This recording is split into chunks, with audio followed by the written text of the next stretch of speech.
This podcast is brought to you by Most Valuable Podcasts, leading the league in podcasting entertainment. What's up, everybody? Ricky Widmer here, along with the one, the only, Brandon Swanson. Hey. You know what I almost did? I almost said fellow man-child Brandon Swanson, but that would not be right because the fellow man-child is not you. That's Johnny Carlick. So I almost screwed up the opening, but I did not.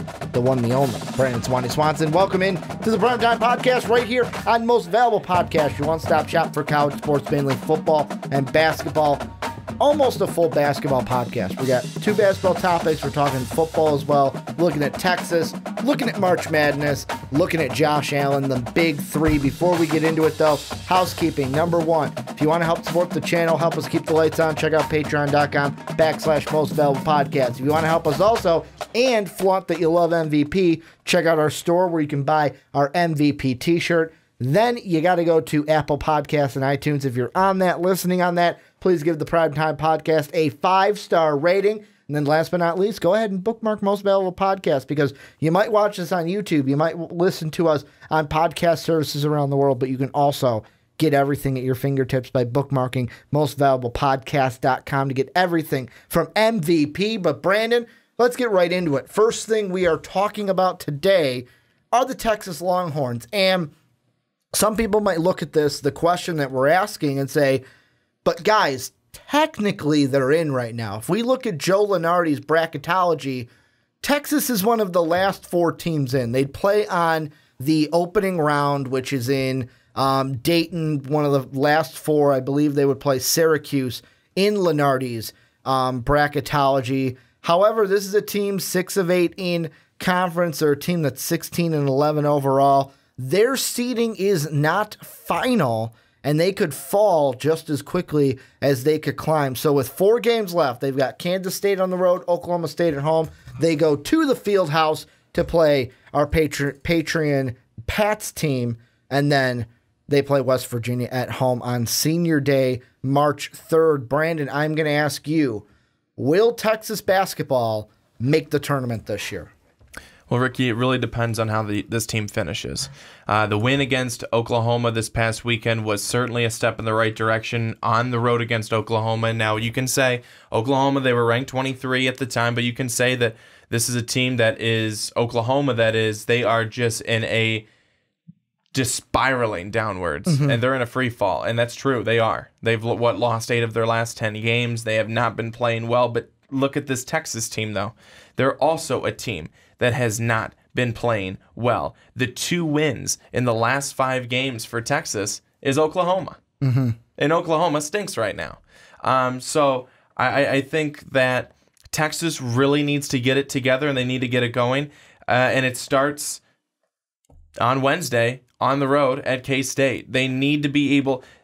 These next 4 games, two of them are ranked opponents with Kansas and West Virginia. If they can win 2 of these next 4, preferably at least 1 against one of the ranked teams, I think Texas can find themselves in the tournament. If not, I don't think so. I don't think that they will be able to make it then. And I know that, like you said when you opened it up, they're in right now, but that means nothing. Because these next 4 games, they are so crucial, and these next 4 games are not going to be easy. Why? They've lost to all 4 of these teams this season. You're taking the words right out of my mouth. 0-4 against the Final 4 in the last 4 games that they have. I'm looking at them right now. K-State, they lose. Yeah, it's a 3-point loss, so Texas fans can sit there and go, we should have got them. Point is, you didn't get them. And the thing that can't happen is, I know Davis Jr. had 13 off the bench, but out of your starters, Mo Bamba had 18. Your next highest scorer is you have 3 players under him with 8 points. That can't happen. Go to Oklahoma State. You only lose by 1. Okay, another tough game. You could win that one, this one especially, being at home. However, I look at it, you got Mo Bamba with 11. You've got Ostrakowski with 12. Besides that, 5, 1, and 9 from your starters. You get Davis Jr. again with double digits off the bench. Then the Kansas game. You cannot let, 3 players from Kansas shoot into 20 points or more, and you also had one more player with 13, and then Newman off the bench with 13.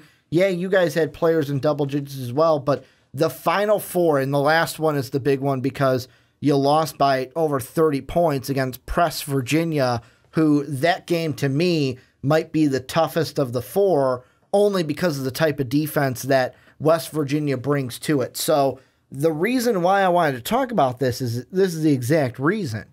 Texas is in a crucial spot right now where it's like, okay, we are on the cusp. We are on the line. The line is here, and we are just inside of this line. You lose these next four, I don't know if the conference tournament can save you to where you'd have to win enough. But if you win a few of these, win two, maybe lose, even if you go 2-2, win the K-State and the Oklahoma State, lose Kansas, West Virginia, then you can try to make a splash in the conference tournament, because the one thing this team has not been in Big 12 play is consistent. They haven't hit a winning streak. Their win-losses are, since they played Kansas on the December 29th, loss, win, loss, win, loss, win, loss, win, win, loss, win, 3 losses and a win. They haven't had that. They haven't been able to get that win streak, which kind of makes me nervous heading into not only these last 4, but also the conference tournament, where basically you need a win streak to make a statement, because if you lose, you're going home. Hasn't that kind of been the Big 12, though, this year? Mm-hmm. Even the teams at the top, Texas Tech and Kansas, tied at 10-4 in the conference, they haven't been consistent. There hasn't been one team that's been able to pull away in the Big 12 this season and say, I am the number one team, I'm at the top. They really haven't had that. There's been a lot of inconsistency. After those 2 10-4 teams, then it's West Virginia and K-State at 8-6, Baylor 7-7, TCU and Oklahoma and Texas at 6-8. Mm-hmm. I mean, there really hasn't been a whole lot of consistency. They've beat up on each other. The only thing I will argue there is that Texas Tech and Kansas, although it hasn't been easy sailing the whole time, Kansas has had it to where between January 6th and January 20th, almost the entire month, actually, yeah, almost the entire month of January, there was one Oklahoma game where they lost, where they rattled off, 5 wins, lost 1, then rattled off 2 more, where you have then Texas Tech, which coming in rattled off 3 wins, then went kind of 1-4, and then ever since losing to Iowa State, they rattled off 1, 2, 3, 4, 5, 6, 7 games total, one of those being a non-conference matchup at South Carolina. So the big thing about those, and while they're at the top, yes, they haven't been winning all the way through. Obviously, they've lost some games, but they've had some win streaks of maybe 3 or more that has helped them get to where they are, and they're not 6-8 like Texas. What I want to look at here with Texas is the fact that they have been a competitive team this season. Yes. They've been very competitive. I mean, we can go all the way back to when they played Duke. Most Shaka Smart teams are. Who was number 1 at the time. They lose 85-78. That was one of those games of like 3 or 4 in a row where, Duke, they're in a scare. You're getting the notification from ESPN showing that Duke's either down or in a close game with Texas. And then Texas, the game after, they lose 85-78 to Duke. The game after, they play Gonzaga, and they lose 76-71, but yet again, another competitive game. Overtime again. And I know that you look at those and those aren't wins. You can't look back and go, oh, those are quality wins, but you know, those are losses that you look at and you go, Texas was very competitive. They could hang with one of those teams come tournament time. Well, and I even look recently, the one thing I want to say, I want to backtrack to that Duke game. The only reason, in my mind, the only reason they lost that game is Mo Bamba fouled out. Because Mo Bamba fouled out, I believe, at the end of regulation. Then it became the Marvin Bagley show, and basically it was just, hey, pass it down to Marvin. He's going to slam it home because there's no one down there that could guard him with Mo Bamba being on the bench. But, I mean, just look at the conference play. The biggest losses that they have had, 86-51 to Press Virginia, and then the TCU Horned Frogs beat them 87-17. Other than that, 1 point to Baylor. You've got 3 points to K-State, 2 points to Texas Tech. That one was an overtime game. You've got a 1 point loss to OK State. You got a 9 point loss to Baylor, And then you had the, if my math is correct, 6-point loss to Kansas the first time you guys have played. So it's not like the Longhorns are out of these last 4, but they got to take these seriously and they got to hit a stride because if I'm looking at it, like K-State's going to be interesting because it's on the road and going into someone else's house is always interesting. However, they just went to Oklahoma and won.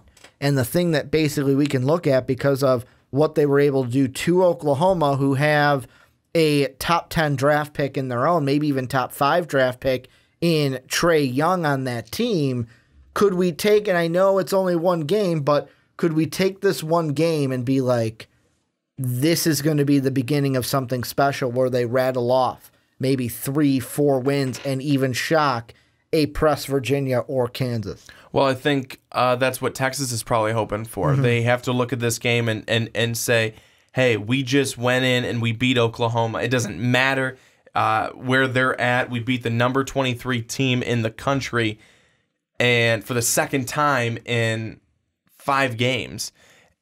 We need to now take this momentum and roll it right over into our game on the road at K-State, win that game, take that momentum, get Oklahoma State at home. I think that this is something that Texas definitely can do, but these next 4 games, these are when you want to lean on your big man. You want to lean on your number 1 player, and that's where Mo Bamba, I think, is going to come in extremely crucial in these next 4 games. If he can have a good game, Texas can get behind that, and that's what's going to help lead them to victories. You know what else is interesting? And I've done this almost every time we've talked about teams and whether or not they could make the tournament or not.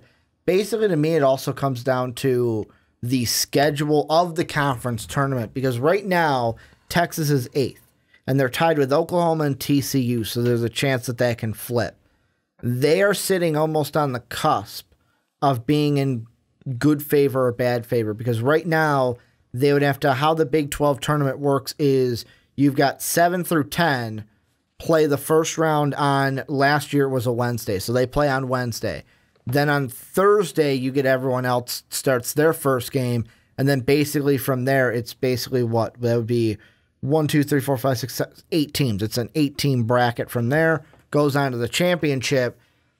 I'll ask you, do you think it'd be, for a team like Texas, would it be beneficial to, maybe this is a dumb question, would it be beneficial for them to have one more game in the conference tournament, maybe get a win and then another win before losing?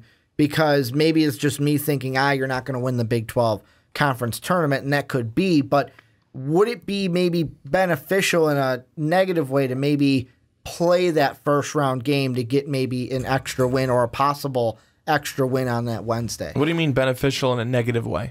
So it's a negative way because you got to play an extra game. Like any player, any coach is like, no, give me the top 6 because I want to start my conference tournament in the quarterfinals and only have to deal with 1, 2, 3 games before I win the Big 12 tournament, where depending on, it depends on what happens in these Final 4, but could it benefit them to say, hey, we could get an extra game, whether that's against, because right now they would play the 8-9, they would play a team like Oklahoma State, or if they went ahead and, I don't know, actually, scratch that, dumb question. The reason why is, and I didn't realize this, and I'm realizing it now, you know what puts my question all at moot?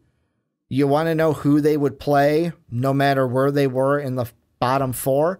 They win that game, you get either Kansas or Texas Tech. You get either one of those. Could that, though, benefit them if they can upset one of those teams? Maybe, hey, if we're in the Final 4, it could benefit us, because then if we play them in the second round and we beat a Texas Tech, we beat a Kansas, that would be better than, let's say, beating an Oklahoma or beating a Baylor or beating a TCU. I'll flip the question that way to try to save it, but it's not saved. I can tell it's not saved because you're just going to want to finish in the top 6. Yeah, I mean, I think that yeah, that would be good if you're able to beat one of those teams. Of course, it's going to be beneficial for you.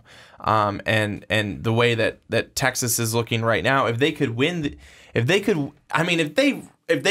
these next 4 games, I don't see them winning every single one of these games. No. I see them winning 2, maybe 3 games.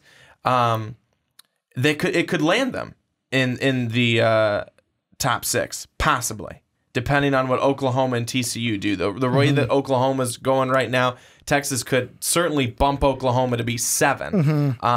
But yes, I mean, it's always going to be beneficial for you as a team if you're able to beat one of your rivals and one of the best teams in your conference, because especially at that time, especially conference tournament time, when people are all watching.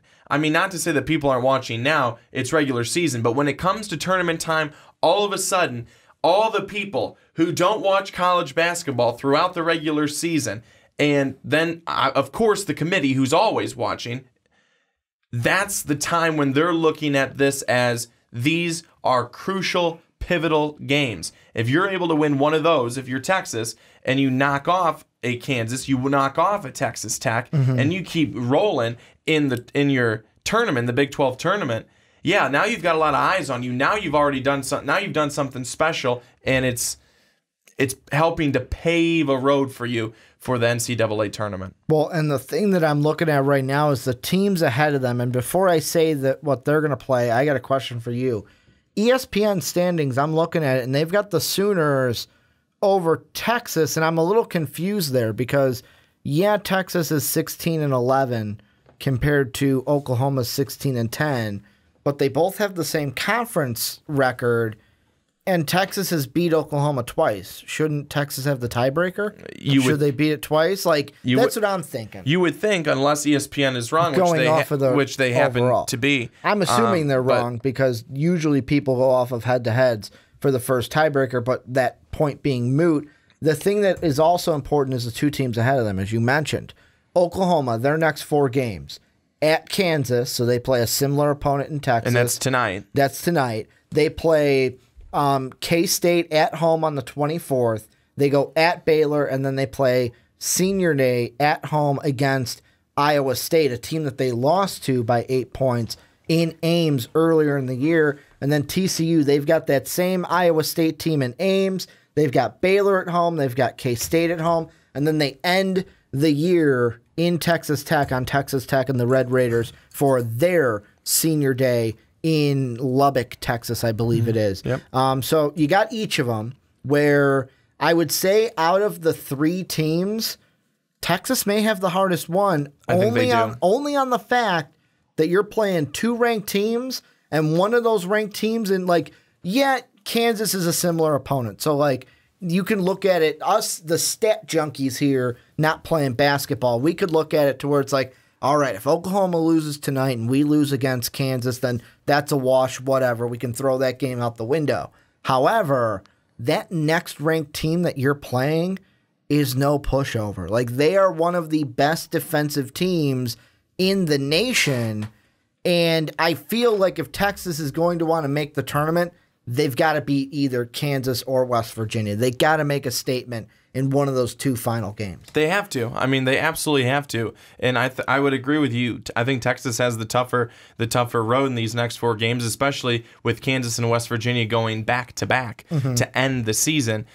And we saw a really good game against Kansas and West Virginia this past weekend on Saturday, where Kansas ultimately ended up winning that one. And then Kansas, they have another big showdown this next weekend on Saturday, where Kansas heads to Texas Tech to take on the Red Raiders. So it's going to be some really fun and exciting basketball here in the Big 12. But I do think that if Texas is able to win 2 of these games, I really do believe that they have a good shot at getting into the NCAA tournament. Okay, Brandon, we're going to play our favorite game. We didn't do them as videos this year, but I'm going to do it right now for you. You ready? Yeah. You're the contestant. I'm the show host. We're going to play some blind resumes, and I have 2 teams here for you, and I want you to tell me who you would pick for the tournament. So Team A, they are a team that is 16-11. They are 6-8 in their conference. They have a record against the RP or the top 50 of 6-9. Top 100 or 50 between 51 and 100, they're 2-1. So 6-9 against the top 50. I would say 8-10 against the top 100. Team B, 19-8 overall, 10-5 in their conference. They are 5-4 against the top 50, and they would be 8-7 against the top 100. The teams outside of the top 100, so 101 through 20, Team A is 5-1, Team B is 7-1. Who would you go with off of that? This is also Team A has a strength of schedule of 16, whereas Team B has a strength of schedule of 66, and the RPI for Team A is 58.1. Team B is 58.3. Who are you going with? I think I'm going with Team B. Team B, you chose. Do you want to know who you chose or you didn't choose? I'm assuming I didn't choose Texas. You didn't choose Texas. You chose the UCLA Bruins, which are the very first team. If I'm looking at Joe Lenardi's bracketology, of the first four out. They are the first team listed for the first out. You chose UCLA. I want to do another team, and I'm only going to tell you the team that I'd put up against Texas. And since you know Texas is going to be in here, people are going to say, well, it's not a great experiment anymore. If I could find the team, though, because it's not on here, unless they put it under. But see, Ricky, that's one of the things, though, that I think is interesting is that Texas, if they scuffle here on their last four games and UCLA does not, UCLA jumps into the first four or the last four in, and Texas puts themselves on the first four out. It's one of those things where those teams on both sides, they all want to be playing well because their in or out really depends on it. So you already know Texas's stuff because they're going to stay as Team A. Yeah. The new Team B, this new Team B has a record of 19-9. They are 10-5 within their conference. They have a worse strength of schedule than Texas. Texas at 16. This Team B is at a 50. The RPI for Texas is 58.1. The RPI for this new team is 58.7. In the top 50, this new team is 3-6. Against the top 100, they would be 8-8. Who would you go with, Texas or the mystery challenger? I think I'm still going with the mystery challenger. USC Trojans. Southern California. The next team on Joe Lenardi that would be just out of the bracket. And that's my little case in point here is there are teams chomping at the bit. If I was continuing to go down, Washington's chomping at the bit. A team like Nebraska, they've been playing very well so far, getting some big wins to where Texas has to be.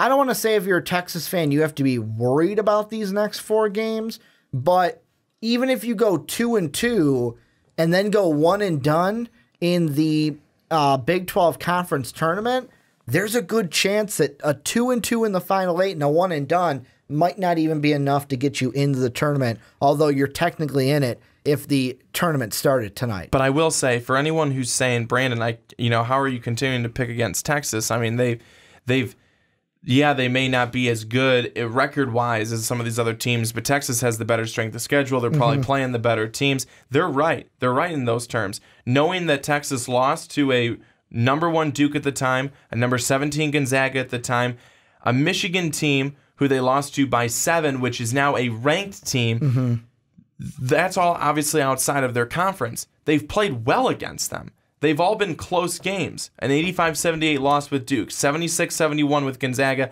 and 59-52 with Michigan. Those were all close games. Yes, I understand. They did not win them. But I think, too, it's more than just saying this team is 6-9 within the the top 50 or within the top 100. Who did they play? There's a lot of teams, within the top 50 that it's on wide spectrums.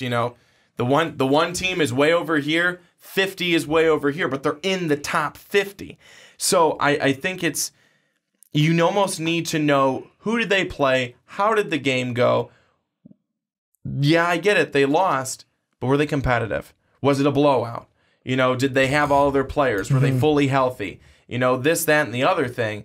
Those are all the things that I think need to be taken into perspective instead of just, this was the number 17 team. They're in the top 50. They have a loss against a top 50 team, 0-1. You know what I'm saying? It's much, in my opinion, it's much more. It's much more than just looking at a number, looking at a stat. You have to dive inside the number, inside the stat, and really fully understand the team, where they were at, where the other team was at, and where those teams are today. Here's what I'm going to ask you to end the segment before we kind of move this into a broader March Madness topic. If you had to say right now, with 4 games left, conference tournament to go, look into your crystal ball. Will Texas make the tournament? Plain and simple. Will they make March Madness? Yes, I think they can, and I think they will. I think that Shaka Smart is going to will them to do it. And Texas right now, they were in a bit of a rut. They beat Oklahoma on the road. I think that win, even though where Oklahoma is right now, I know that they were ranked 23 at the time. Oklahoma is going to be outside of the top 25 in the next ranking. They're going to be. But I feel that Texas, that's what they needed. They now are going on the road to play K-State on Wednesday. This team can do it. They know they can do it. They know, I think, that they pretty much control their own destiny with what they do, knowing that if they win the games that they should be winning here, they have a very real shot at the NCAA tournament. I think the Longhorns will do it. Well, I've looked into my crystal ball. No, Texas ain't making the tournament. And the reason why is how I see this going down. They'll win against K-State. They'll win against Oklahoma State. They're feeling good, 3 in a row. Oh, my God, we finally have a win streak. Spanked by Texas, or spanked by Kansas, spanked by Virginia. You go 2-2 in that final. Then you go 1 and done in the conference tournament. And the thing that I think will be the undoing is, I think, a UCLA, a USC, a Nebraska team. One of those teams is going to do something, whether it's in the conference tournament, whether it's win the rest of their last games. One of those teams will sneak into that Final Four, and Texas will be sitting there on Selection Sunday praying that they get in, but the bubble will pop on them, and they will not be in the tournament or March Madness. But this is where... we're not turning it on to them yet. So here's the thing, is that Kansas, when they played them last, scored 92 points against them. This is Kansas? When Texas played Kansas last. Kansas scored 92 points. When Texas played West Virginia last, West Virginia scored 86 points. Texas is on average allowing 67 points per game. If they can hold those two teams to around their game average that they give up, they're scoring 72 points, Texas is. And if they can score around 70 or so, they can win the ball game. But they've got to show up. They've got to play defense. That's what they have not been able to do against those two good teams. That's what they have not been able to do against many of the teams they've lost to. They have, you can tell why they've lost, because they've given up way more points than on average they've given up during the season. Texas, for them, it's going to be really two things. Mo Bamba, how can he take control of the game, and 2, defense. If they can do both of those things and both of those things happen for him, that's going to spell victories against Kansas, who's been an up and down. I don't give a darn that they're ranked number 8 right now. Patrick, cover your ears. They've been an up and down team, and West Virginia certainly has been an up and down team. The Texas Longhorns can do it. It's just a matter of will they. Well, and the thing that they're going to need defense, especially against the team I've been calling Press Virginia this entire segment, because the defense will be brought to town by the Mountaineers for their last game. But now let's turn on to you guys. Brandon got what he wanted to get in there. We'll turn it on to you. Let us know what you guys think down below. Will Texas make the national tournament? What will they do to get there? Do you see them winning 3, winning 4, winning only 2? How do you see them playing in the conference tournament? Let us know what you guys think down below. But Brandon, let's move on into our next topic. And we are staying in the world of March Madness, staying in the world of the tournament, which I believe we're what, 3 weeks away from Selection Sunday, I believe? Or the 11th of March. So let me look at my calendar really quick. Sorry for my audio listeners. That would be 3 weeks from yesterday. We have the 25th is one, the 4th is the next, the 11th is after that. So we are under a month away from Selection Sunday. And what we're going to talk about is March Madness, who's going to be this year's Cinderella. And this is a topic that you brought to the table. I want to throw it to you first just to set the parameters for us. What are the rules when we're talking about Cinderella? Could it be a team that's from a Power 5? Does it have to be a team that's not from the Power 5? What are you thinking about here when we use the term Cinderella? So when I think of Cinderella, I'm thinking of a team that's not necessarily from your Power 5s. It's not from your Big 10, Big 12, Big East, stuff like that. A team that's that people are looking at or not necessarily looking at, and then they kind of come on the scene and they go, okay, this team's doing some pretty good things. Not from your typical everyday schools that you're hearing about, your Kansas, your Texas, those teams. So that's where I look at it from. So give me this. You're going to start it off. Who's one of the first teams? Because I know you probably have a few. I'll ask you this. Who's going to be this year's Cinderella? Give me your first one. Well, one of them that is playing really well right now and just had a big win a couple of games ago, the Houston Cougars from the American. With what they're doing and how they're playing, I think that they're playing really well. They've won 5 in a row. They have I think a really good chance to win their next 4 and win 9 in a row to end the season, and a possible chance to win the American and take over, the spot from Cincinnati, who I think right now sits at number 5 in the nation in terms of the rankings.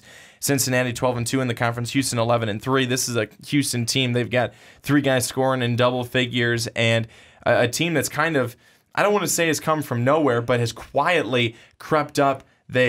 They got a win against Wichita State. They were able to get a win, like I said, against Cincinnati last week, a really hard-fought win and a really good win for the Houston Cougars to put them actually into the top 25 and I think put them on the radar. But I still think a chance that they are a Cinderella-type team right now in Joe Lunardi's bracketology, a number 9 seed in the tournament. I love where they are on his bracketology. And the reason why I love it is you get, to me, virtually you get the weakest number the weakest number 1 with Kansas being there. So you get a number 1 seed you can beat.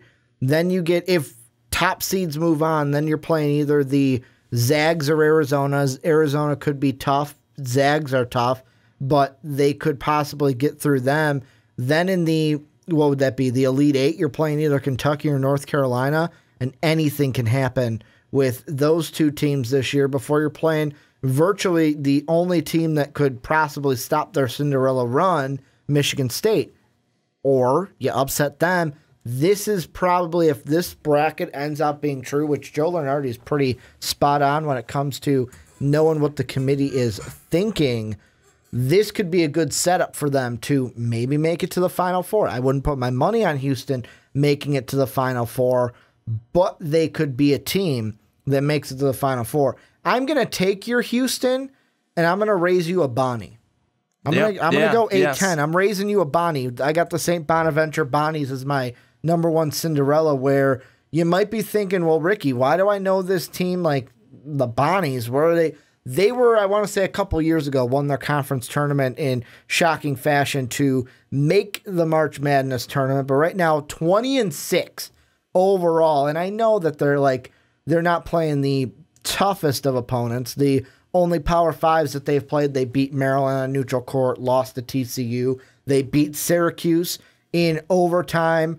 But this team, besides for maybe a 5-game stretch between January 3rd and January 19th, where they went 1-5 with their only win being against Fordham in that one, this has been a team that's been on a roll. They just beat number 16 Rhode Island to go 10-4. They are 20-6 right now, and I look at where they are in bracketology right now. They are one of the last 4 in, But if this could be a team that ends strong, go to their A10 championship, win their conference tournament, maybe even win the regular season crown as well, this could be a team that could play themselves into an actual tournament spot and not have to play in that first play-in games scenario.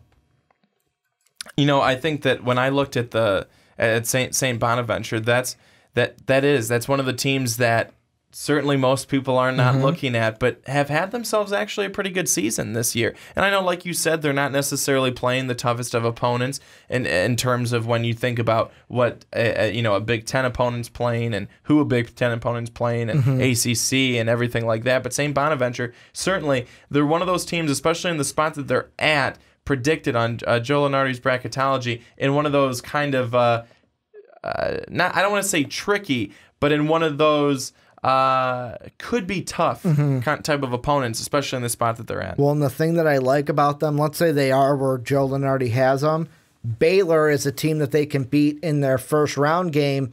Who's the number 6 seed that they would get in Nashville? A team that hasn't been too hot this year in Kentucky, a team that I could see the Bonnies going up against and beating before maybe going on against a North Carolina, which would be a little bit of a tougher opponent. So both you and I, it's weird that we both chose teams from that Joe Lunardi West region right now. Who's another team you're thinking about could be a Cinderella this year? Well, actually, another one of the ones I was thinking was the team that's slated to go against Houston right now, Nevada. Nevada? Yeah, and I looking at them and looking at what they've done this season, they've had a pretty strong year. And 2 teams that they played against, they played on the road at Texas Tech. They lost 82-76, kept it close the entire game. The very next game, they played at the time number 20 TCU.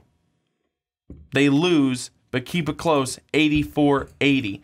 This is a team that has played pretty darn well in the games that were supposed to be tougher opponents. They didn't win, but they kept it close. They stayed in the ball game. That is dangerous. That is dangerous because when it comes tournament time, a team like Nevada, they are playing a team like that, they'll get you. They'll get you just based off of sheer adrenaline.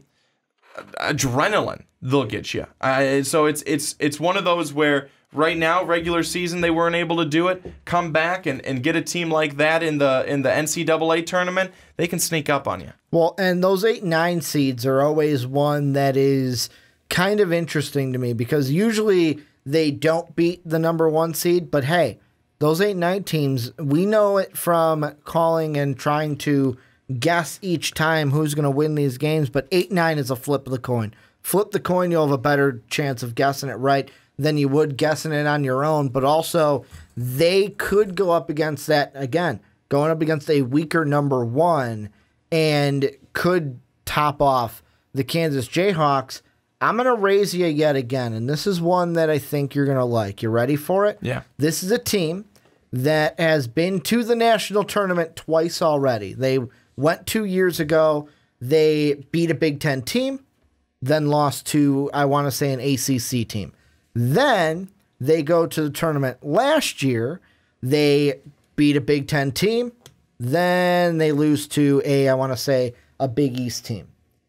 I'm going with the Middle Tennessee Blue Raiders. And the reason why I'm going with them is they have been in the tournament twice already, last 2 years.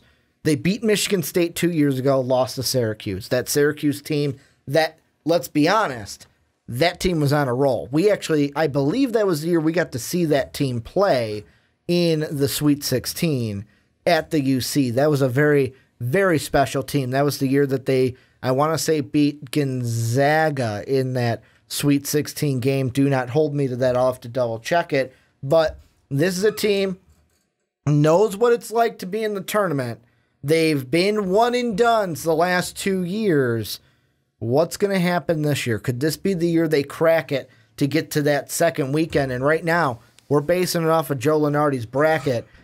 Guess who they're matched up against in that first round game in the, I want to say the South region? No, in the East region. Oklahoma, a team that right now is on the, what I like to call the downcline.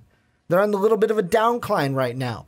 beat that team, then you move on. You're playing either Cincinnati or Rider. Cincinnati, a tough team, but can you match up? Can you beat them? Then you move on. You're either playing Duke or Missouri if we're going top teams. But however, Winthrop has been here. I want to ask you this. This is off the cuff question. Winthrop's a team right now. Let me get their record down right because I want to put some respect on that name. But you got a team like Winthrop in the Big South, 12-4, 18-9 overall. They are slotted at a 15 playing Duke. Is this going to be the traditional 15/2 that Duke likes to give up every so often? They like to just lose to a 15 just to let you know they can do it. I don't know about that. I think that if Duke is coming to play at its very best, the way that it did against Michigan State way back at the beginning of the season when we had the State Farm Championship Classic that you and I saw along with Dave, I don't think that happens to Duke. But if Marvin Bagley is not right with his knee, if they don't have him, if they don't have the depth from the bench, if Grayson Allen is not on his game, watch out. Then yes, Duke could be upset. But right now, my first reaction would be no, Duke's going to be fine. And for those people that are like Ricky, they don't do it every so often. Well, the years that I'm referring to are 2014 when they lost to Mercer. I'm sorry, that was a 14/3. And then Lehigh that had C.J. McCollum, that was a 15/2. And when was that? That was 2 years before that. That was 2012. So my senior year of college, your freshman year of college, Lehigh beats Duke by 5 points. 2 years later, Mercer beats them. However, you want to know something funny? When they lose in the first round to a team like that, when they lost to Lehigh, the next year, go to the regional final. The next year, when they lose to Mercer, just win the national championship over Wisconsin. So usually it works out for Duke. They get angry. Usually it works out for them when they lose to a higher seeded team. Well, higher seeded meaning the higher number. What's another team you're looking at to be a Cinderella? If you got another one there for me. Another one I'm looking at. How about NC State? Okay. How about NC State? You hit me with the Power 5 team, but I'm liking it because now I can give my Power 5 team. I like it. The reason why I was thinking that is because, yes, they're Power 5, but they're not one of the so-talked-about Power 5s. And the reason, because we'd already gone back and forth on a couple of non-Power 5s, so I thought I'd slip a Power 5 in there.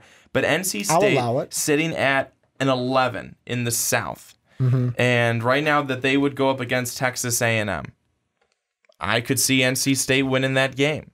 NC State has had one of those seasons where it's been kind of an up and a down. Up and a down. You beat North Carolina, and then you come out and you can't win another couple of games. You lose to Clemson by a lot. You get blown out on the road at Notre Dame. But then you beat Duke, and then you beat Clemson. Then you lose to Virginia. You lose to Miami, but then you win against Pitt, North Carolina, Notre Dame again. Then you lose a couple. Then you win a couple. They've been just to let you guys all know, reason why I read that all off, they've been truly up and down. Up and down. Win 3, lose 2. Lose 3, win 3. That's the kind of season that they've had. But they have beat Duke. They have beat Clemson. They have beat North Carolina.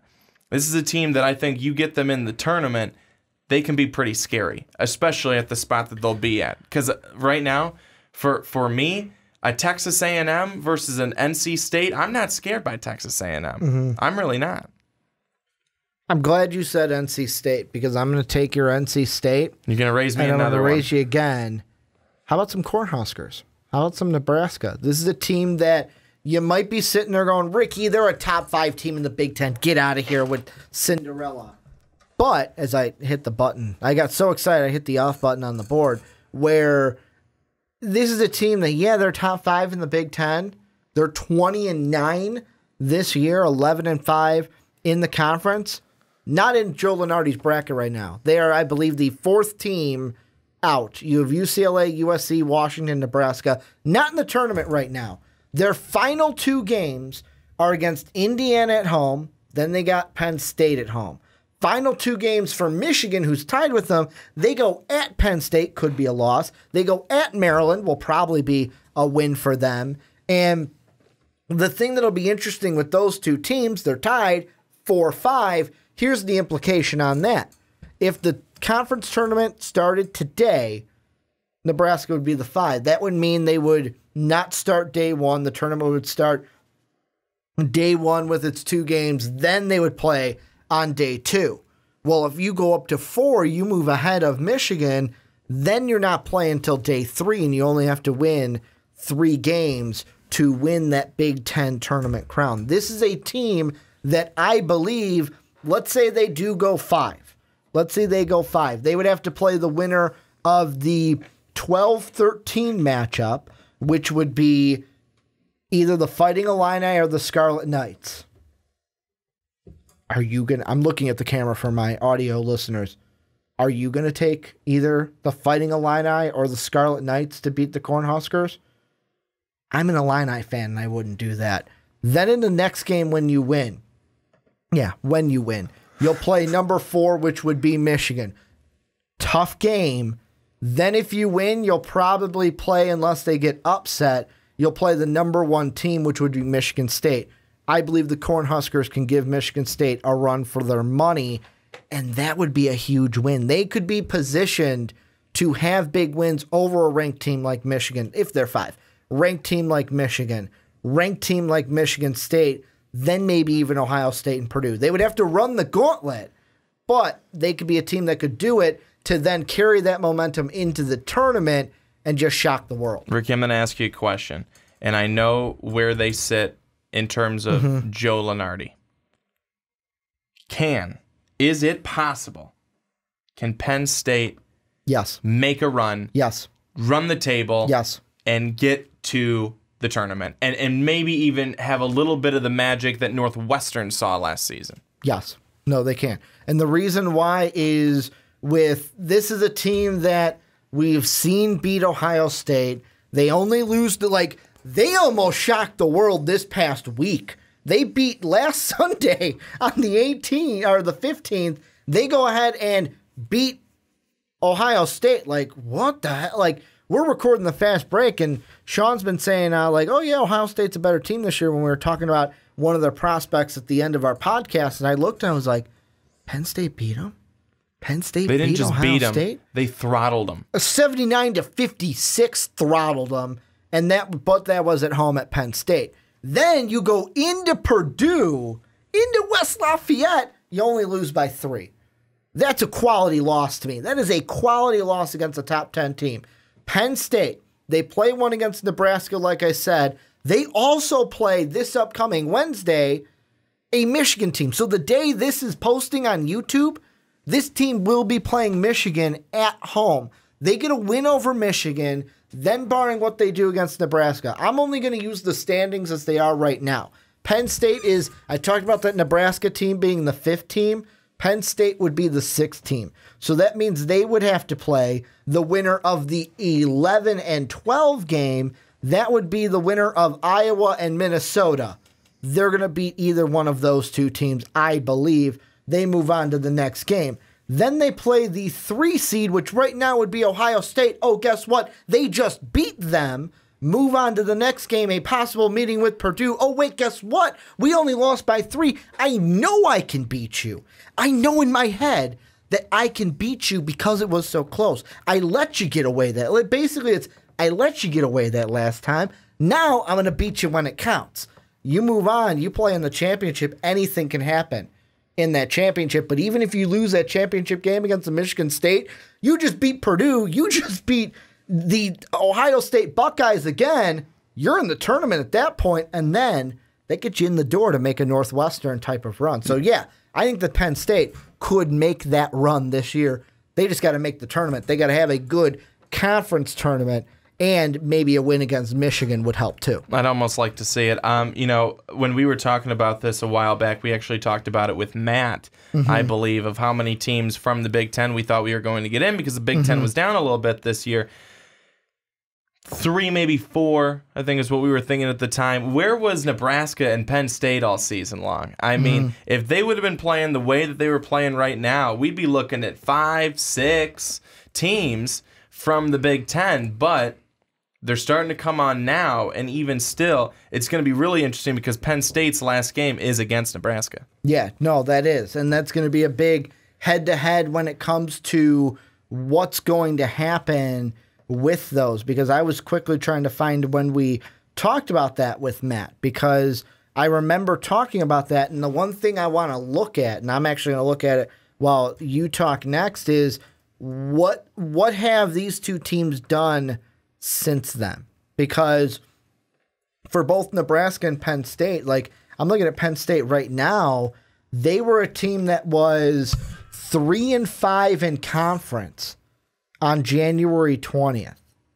Since then, they have won, what would that be? 6 games and lost 2. They went 6-2 since the 20th of January. If I go ahead and look at Nebraska, they were a team that as of January 12th, so similar, they had just lost a game to Penn State. They're 3-3 in the conference, only 12-7 overall. Since then, they have gone, if my math serves me correct, 8-2 in those last ones. They have gone 8-2 with their only losses being to Ohio State and Illinois. But, I mean, Illinois' got to win one sooner or later. They're just not going to win one in the conference tournament. One of the things I look at for Penn State here is in their last bunch of games, they swept Ohio State during the regular season.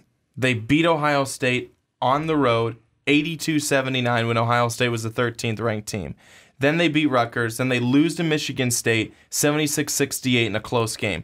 Then you beat Iowa, Maryland, Illinois, Ohio State again with a blowout, and then lose just by 3 to Purdue.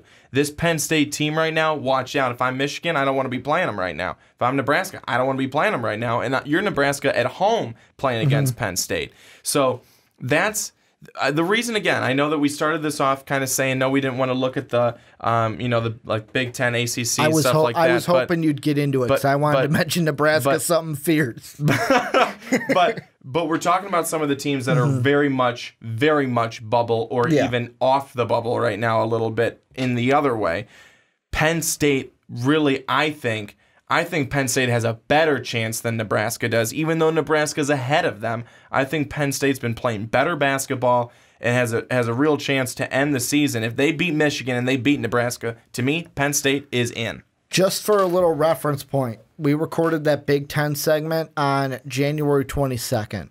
The Nittany Lions, at the moment we recorded that podcast, were 3-5 after 2 straight losses to Minnesota and Northwestern. They're now 9-7 in the conference. The Cornhuskers, that exact night they played Ohio State and lost, but at the time of recording it, I'm not going to count that because it didn't happen while we were recording it. While recording it, they were 5-3. Now they're 11-5. So, I mean, the exact 2 moments that I used, that was the exact moment we recorded that segment. And it was like, what's wrong with the Big Ten? Yada, yada, yada. And now these teams run the table. Penn State and Nebraska, they were obviously watching and listening to us. Oh, no, they were. They were. It's just like Ty Lue listened to the Fast Break when he made his comments about having LeBron and the players coach the team because he's like, they all say that enough anyways. And Sean texted David and I go, see, he listens to the podcast. Ty Lue listens every week because I am one of those people that says LeBron coaches that team and Ty Lue doesn't do anything. But before we wrap it up and go into the NFL draft, any final thoughts on any Cinderellas that you're like, I wanted to throw this team out there, but you didn't give me the chance? Not right now. It's exciting, though, to talk about it because we're getting so close to when that's going to be happening, where we're going to be seeing who each team is, everyone locked up in a couple of weeks. And then we'll be able to talk about, okay, who do we think is going to run the table in the tournament? Well, this is where you guys come in. Let us know what you guys think down below in the comment section. What are some Cinderellas you're looking at? Maybe some teams that we didn't look at. What do you think of our Cinderellas? Let us know what you guys think down below in the comment section. But Brandon, let's close out the podcast moving into the world of football and looking at the NFL draft. And this is a topic that, believe it or not, you and I have talked about this exact thing before. Do you remember talking about this? about Josh Allen being the number 1 overall pick? And I remember what I said last time, too. Do you remember the exact date that we recorded it? Nope. It was 9 months ago. The exact date that we recorded this podcast was May 9th, 2017. We asked the question, could Josh Allen be the number 1 overall pick? Wow, was it that long ago? It was that long. That was when the hype train was high for Josh Allen. However, the hype train is high for one said Mel Kiper, because the reason why we are talking about this again is Mel Kiper came out with his big board today. Our next big board, pitching that because MVP's big board is the only one that counts, is March 5th. We're going to have double big board week. That's our NBA, NFL, double big board dropping in the same week. Should be a lot of fun 2 weeks from now. But the reason why we're talking about this now is Mr. Kiper Jr., has Josh Allen as the number 1 ranked quarterback in his quarterback rankings out of 10. He has him the highest quarterback ranked at 5 overall, right above Sam Darnold, who is at 6, Josh Rosen, who is at 7, and Baker Mayfield, who is at 10. So because of this, I'm basically throwing out there, Browns need a quarterback. We assume they'll take unless they get Kirk Cousins. Unless they get Cousins. Anything can happen. The same week we drop the big board is the same week free agency is going to get hot and heavy in the NFL. But let's say they don't have Cousins because he's not on the roster right now as we're recording this. If the Browns take the best quarterback, according to Mr. Kiper, that would be Josh Allen. I'll ask you, should Josh Allen, we're not saying could anymore, should he be the number 1 overall pick to the Cleveland Browns? This is without Cousins? This is right now without Cousins. Yeah, I think I'd say so. Really? Why? I think I'd say so. Well, I want to first read off a quick quote here. And the quote is, I believe Cleveland GM John Dorsey will block out the noise and take the best guy in Allen, and the Browns will be good very soon, end quote. That's from an unnamed executive that talked to the Cleveland Plain Dealer. So, Allen is most likely the most polarizing player in the 2018 draft class. Arm strength similar to John Elway. Similar build to Carson Wentz, and we saw what Carson Wentz was able to do this past season. And he's a guy that pretty much, has, in terms of anything else, a very clean blank slate. There's nothing really behind him. There's no, oh, he did this, oh, he did that, oh, there was this talk of, is he really serious about football, or is there this talk that, he kind of, isn't, a great teammate or this or that or the other. You don't really have that. You do not have that with Josh Allen. I think that's all those things together make him the best choice at quarterback in the upcoming draft. Well, and I'm glad I'm glad, but I'm also find it funny that you brought Carson Wentz into the discussion, because the first thing I did was I went back to, because Mark and I, when did we talk about this? We posted it February 1st. So beginning of the month, we talked about the best fits for Josh Allen. For Josh Allen. I almost want to say Jeff Allen. But that's because the commenter I'm about to say is Jeff Levine. And Mr. Levine says, is he the next Wentz? I look at that and it's like, are we only saying that because he's a small school quarterback? And Wentz was also a small school quarterback, although I'd say that North Dakota State is smaller than Wyoming is. Are we only comparing him to Carson Wentz because of the small school comparison, the non-Power 5 comparison? Is that the only reason why people are using Wentz to describe Josh Allen when it comes to draft position? No, I don't think so. I don't think that they're comparing him to Wentz because of that. I think they're comparing him to Wentz because he has a similar build and a similar look to what Carson Wentz was. But a lot of people have said, and I could see this as with Allen being, let's see, where is he at here? Oh, come on. I lost it. But nope. Now I got it. 6'5", 233. It's a big dude.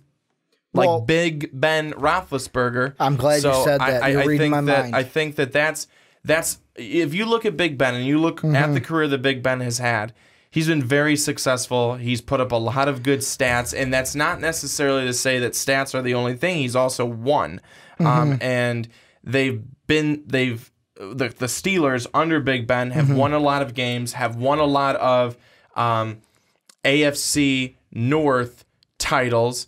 They've also won a Super Bowl. They've been to the Super Bowl. They have been successful, and it's been under his leadership. That's a quarterback that, again, too, he's been pretty healthy for most of his career in terms of he's stayed in the games and he has played in the games. He's actually gotten hurt quite a bit, but he does not let that affect him. He keeps on going.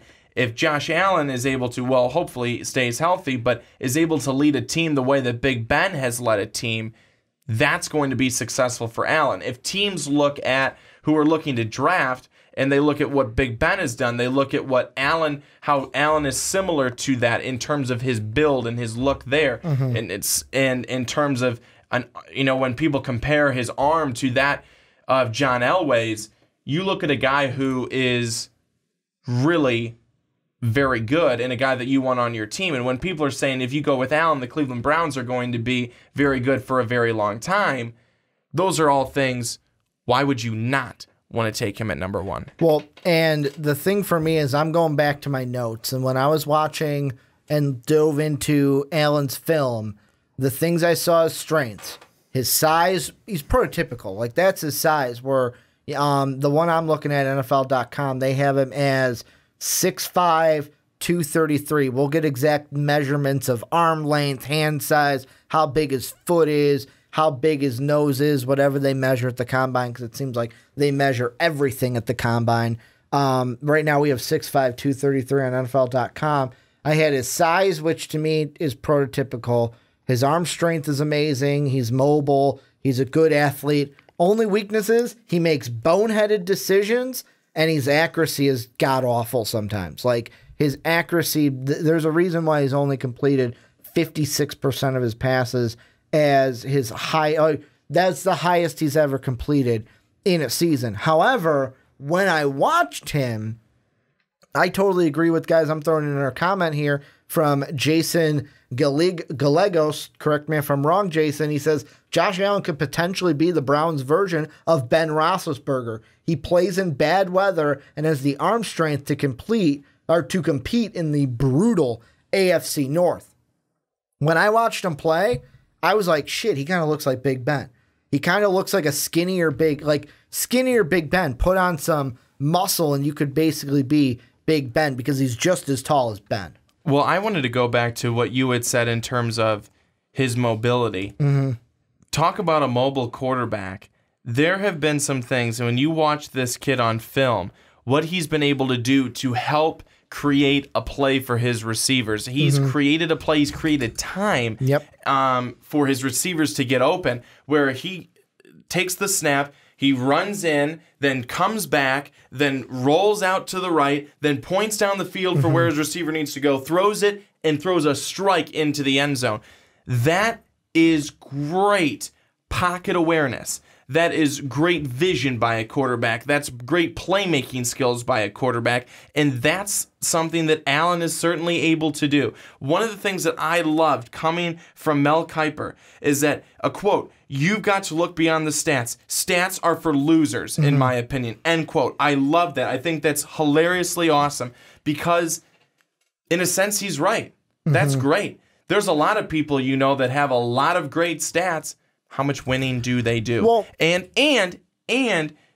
as Kiper points out, you have to remember that Allen didn't have wonderful talent around him. He didn't play in the best conditions, but I would go back to that talent. He didn't have the greatest talent around him. But then someone might say, well, if he goes to Cleveland Browns, he's not going. Yes, he will. He will have the talent around him. You have now a year under David Njoku's belt. You have Josh Gordon, who hopefully is getting things straight and everything like that. You've got a Corey Coleman, if he can stay healthy. You've got weapons in Cleveland there. So Allen would certainly have people to throw to if he went to the Cleveland Browns. Well, and the thing that I think about is I'm looking at the NFL profile right now, and they brought up a great point that I didn't even think of is Because the thing I was going to ask you when you brought up the quote about the not looking at the stats, it's funny that you say that because the one stat that everyone throws out there, and I just threw it out there, is the completion percentage. That he's never thrown for more than 56%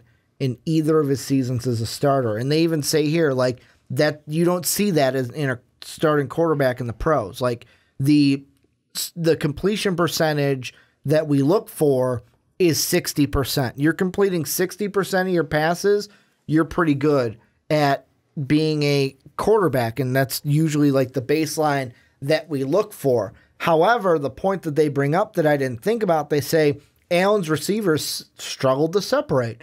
Well, guess what? You're not going to have that problem when you got sober Josh Gordon running down the field. Hell, even high Josh Gordon could get separation and go down the field, and Allen could probably hit him for a couple TDs a game.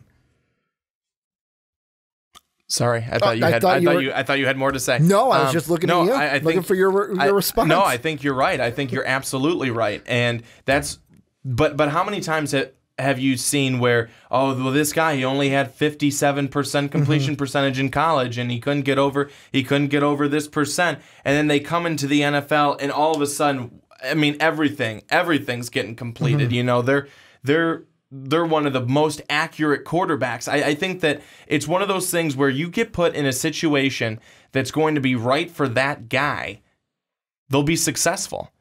And I really think that if he does go to Cleveland, if that's how it works out, and Cleveland doesn't sign a quarterback, and they go straight for the draft, and they go with Allen, I think that Allen will be in a really good situation because of the fact that hopefully that means that Cleveland would still go and get Saquon Barkley, and he'd have him on the team, and you've got another weapon to be able to use. But Cleveland's got weapons. They just need the right guy at quarterback, which they have not had. So I just looked this up just because I was curious. Last year, only 7 quarterbacks completed under 60% of their passes. Those quarterbacks, do you want me to start from the highest completion percentage going down or the lowest going highest down? 59.9, Andy Dalton, the Red Rocket. 59.4, Mitchell, the Trubisky. 59.1, Cam Scootin' Newton. 59 on the dot, Trevor, I'm not a quarterback, Simeon. Then 58.8, Jacoby Brissett. 54.9, CJ Beathard. 53.6, DeShone Kizer. The Browns were last, but those were the 7 that were completing under that 60 mark, under 56, Beathard and Kizer. So really it's like, if you're looking at that stat, he's better than DeShone Kizer. He's about 3% better than Kizer. He's completing more passes than the quarterback you got right now, so why not take him? Why not take him number 1? Yeah, that's the whole thought. And because the Browns have to take a quarterback unless they get Kirk Cousins. We get that. Ricky, hear me out on this on this point. Then. I'll hear you out all day, Brandon. As people say, and they look back, and it's easy to now because hindsight, everything works in hindsight.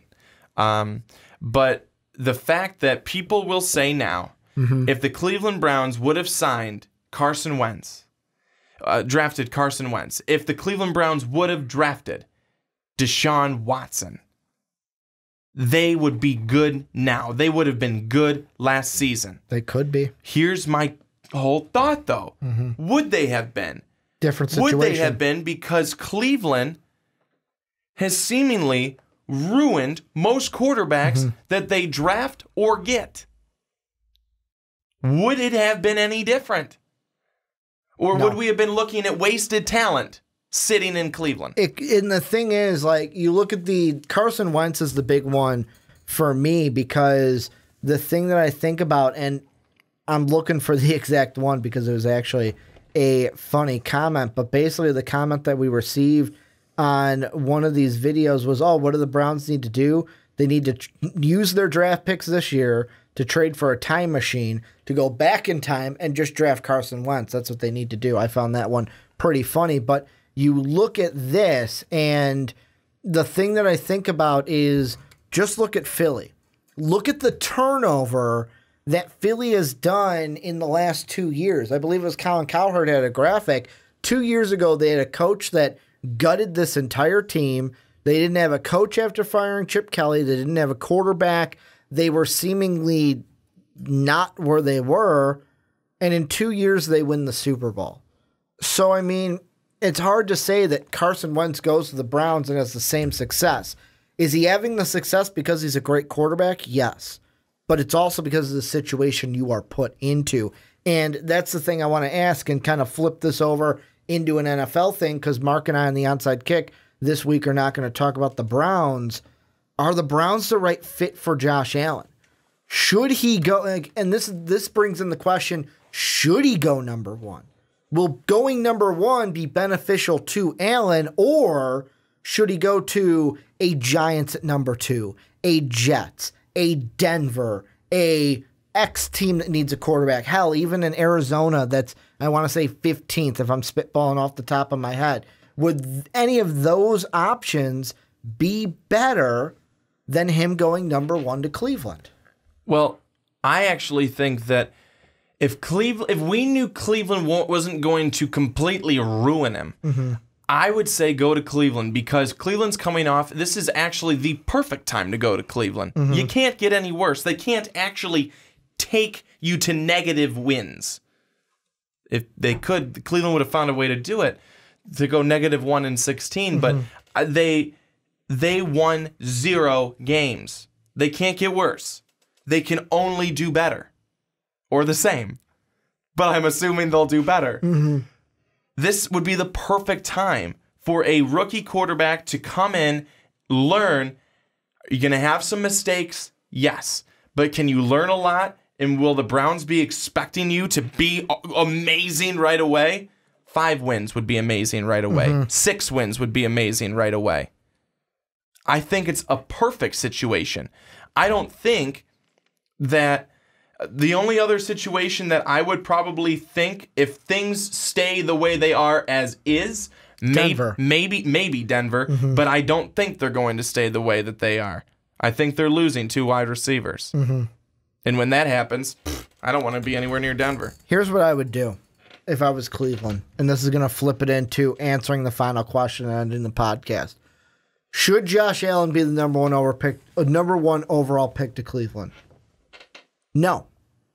I'm saying no. But I'm not saying no because of talent. I'm not saying no because it's like, yeah, I had him go Darnold in my last mock, or I had him go with Saquon Barkley in mock 2.0. I'm saying no because, yes, I would still go Saquon at number one. But I think there's a good chance you get Allen at 4. You can get him still at 4. And if I'm Cleveland, it all plays into, do you think that the Giants and the Colts, do you think they're going to take, with Saquon off the board, do you think they are going to pass on picking a player to trade back? Because let's be honest, if you don't take a quarterback at 1, Denver and New York are picking up the phone, calling the Giants, calling the Colts, trying to get a trade because, oh my God, all 3 quarterbacks are still on the board. Here's the flip side, and this is me just spitballing. If you're Cleveland, let's say you're like all 3 quarterbacks, I'd be happy with any of the 3. Take Saquon 1, let whatever happens the next 2 picks, I'll take the scrap. I'll take whoever's there left over. But if you think Allen could still be there, because I could see, the way I could see it play out is Browns take Saquon. The Giants might then field a trade like, oh, wait, we can get, you want this quarterback? Really, then, is Denver or New York going to trade with the Giants for Josh Allen or for one of the other 2? Because the Colts, I believe, at that point just go, Bradley Chubb, come on home, come on here, because you're now an Indianapolis Colt, and then you could possibly get Allen with the 4th pick and get Saquon in your backfield with Josh Allen to hand the ball off to him or play action and throw it deep to Josh Gordon. Yeah, so I'd like to clear some things up here. I still actually believe the Browns should go with Saquon Barkley at number 1. Because you think they're getting Kirk Cousins. But also, even if they're not, I still think that they should go with Saquon Barkley at number 1. But I would say that Josh Allen should be the number 1 overall quarterback. off the board. Okay. So I misspoke earlier. I got excited and you confused me with your line of questioning. So you're saying no to number one overall pick? No to number one overall with Allen because it should be Barkley because you should go for the best overall player, which would be Saquon Barkley, which would me saying Allen number one goes against what I've been saying. So really, if you didn't listen to this whole podcast, you'd think I'm a liar, but I'm not. I want to ask you this. This is me off the top of my head. Do you agree or disagree with this statement? And this is coming straight from Josh Allen's draft profile on NFL.com. Likely be the biggest boom or bust quarterback prospect in this draft. True or false? Biggest boom or bust quarterback in the draft. True or false? I don't think so. I don't think so. Why? Because I think that there's too much talent there for him to be a bust. I just don't see him being a bust. And the reason being is because the guys that usually end up being the busts are the ones that are talked about all the time and that have the huge expectations. I think there would be more. I think there would be more chance of a Josh Rosen or a Sam Darnold being a bust, or let's even throw out a Baker Mayfield being a bust than Josh Allen. Broadway Baker is what they're calling him now. Oh, did you hear that? No. The new nickname is there are some people that want him to go to the Jets and they're calling him Broadway Baker instead of Broadway Joe. They're calling him Broadway Baker. That's the new nickname for Baker Mayfield. Seeing him in that nice jet green while doing that nickname. But I kind of agree with you, but the reason why I think people are going to use that boom or bust with Josh Allen is because the main fact, and this is going to sound cliche, he's super raw. If Cleveland gets him, don't expect him to come in. Hell, I wouldn't be surprised if Josh Allen doesn't win the starting job in Cleveland if he's drafted by them. If DeShone Kizer wins the job over him, just because of how raw Allen is. However, here's the flip side. If they take Allen number one, then I would say you have to start him over DeShone Kizer because of how Kizer played last year, and Kaiser's a second-round pick.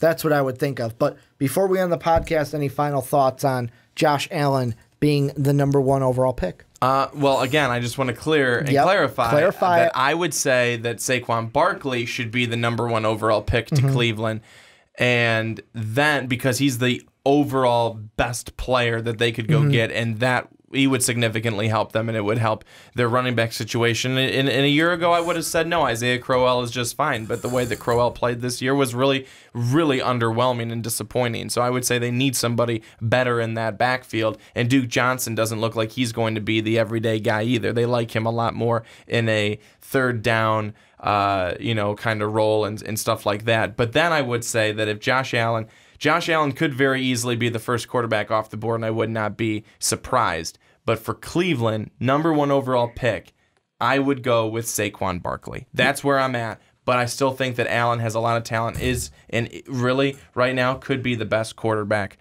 of all of them in the draft. Well, this is where you guys come in. Let us know what you guys think about Josh Allen and the Browns. Should he be the number one overall pick? Let us know what you guys think down below in the comment section. Finally, thank you guys for watching, listening to the full podcast, and a little housekeeping here at the end. You want to help us keep doing what we're doing, make sure we can do new and better things. Check out patreon.com/Most Valuable Podcast. $1 can get you an exclusive podcast each and every month from the MVP. Guys, number 2, go ahead and check the store down below to get your own MVP t-shirt. If you're on Apple Podcasts, you listen on iTunes, go ahead and give the Primetime Podcast a 5-star rating. And last but not least, bookmark Most Valuable Podcast so you never miss anything from MVP. Want to thank you guys for watching on YouTube. Want to thank you guys for listening to the Primetime Podcast around the world on any podcast service. But as always, have a good day, everybody.